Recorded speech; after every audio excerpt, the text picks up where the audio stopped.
রাখতে পারো বা রেখে দিতে পারো।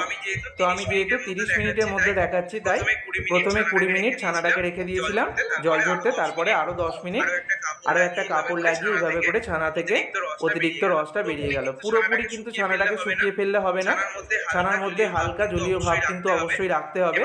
এবারে ছানাটাকে আমি একটা থালার মধ্যে নিয়ে ছানার মধ্যে যে দানা ভাবটা রয়েছে সেটাকে হাতের তালু দিয়ে আমি ছোট ছোট করে নিচ্ছি, একদম মিহি করে নিতে হবে। দেখো কত সহজেই মিহি হয়ে গেল।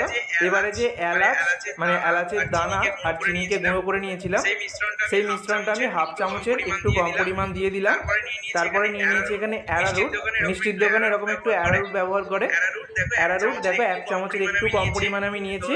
তো এই অ্যারারুটটা দিলে রসগোল্লাটা বাইরে থেকে ফেটে যাবে না। তারপরে বাইন্ডিংয়ের জন্য দিয়ে দিচ্ছি হাফ চামচের একটু বেশি পরিমাণে ময়দা। তো ময়দা আমাদের সকলের বাড়িতেই থাকে। এবার আমি দিয়ে দেবো 1 চামচের